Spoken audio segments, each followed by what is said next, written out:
Yes, you heard me correctly. For the entire Islamic world and for all Muslims, this is indeed good news. The coordinated American-Israeli offensive has failed spectacularly. What we're witnessing right now is something unprecedented in modern military history. Let me break it down for you.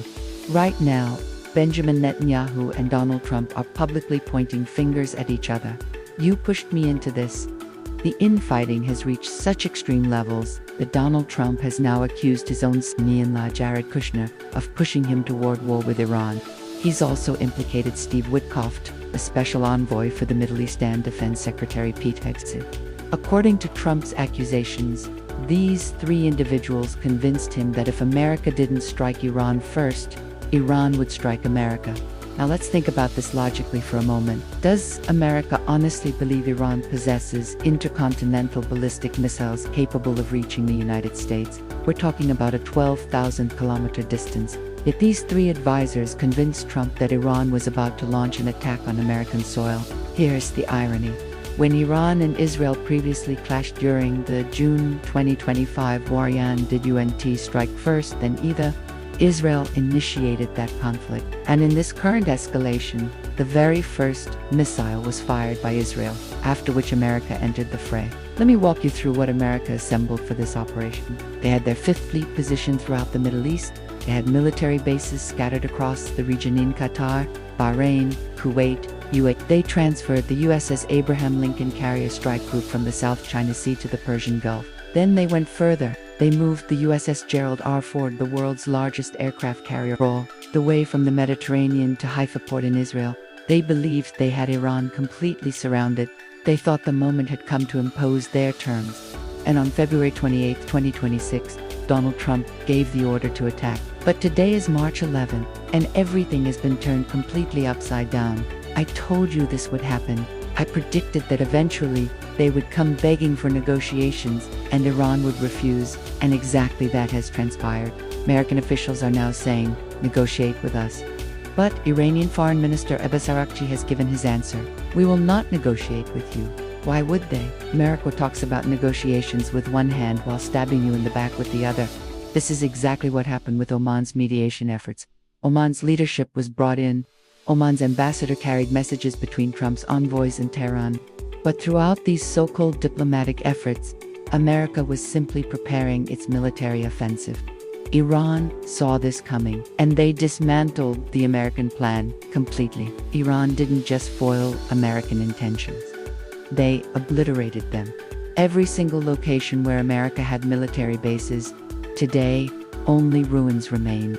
The destruction has been so extensive that Donald Trump has actually imposed a ban on Pentagon labs releasing satellite images of destroyed American bases.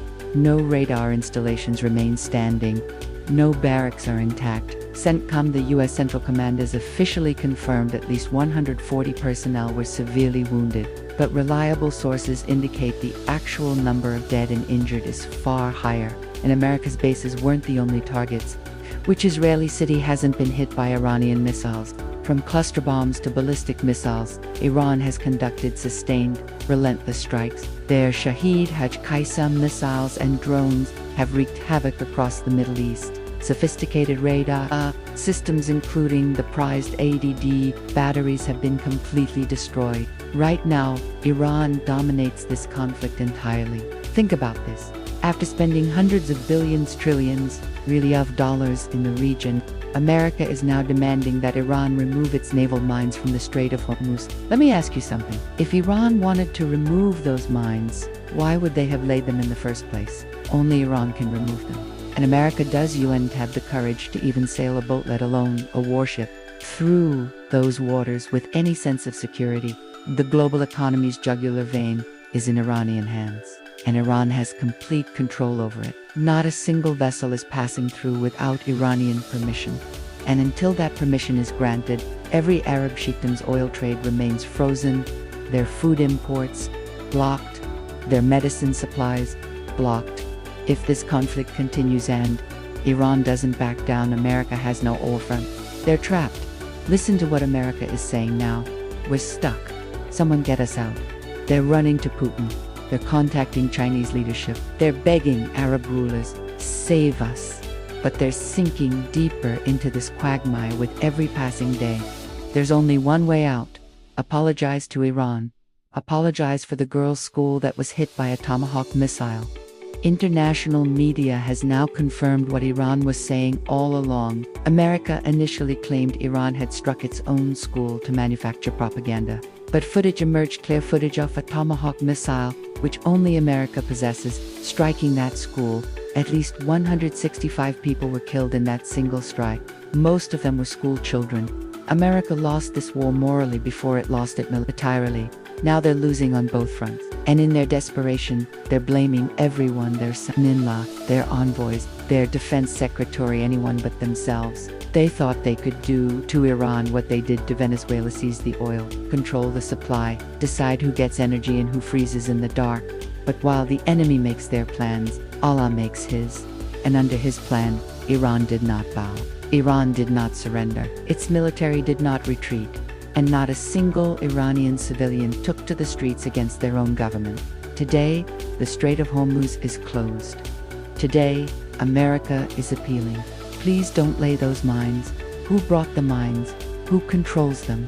Iran does, and Iran will not let a single drop of anyone's oil, not a single shipment of food, not a single package of medicine, pass until justice is served.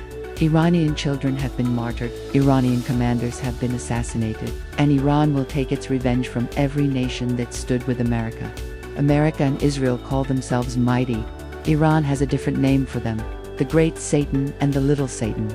And as Iran promised, first Israel, then America.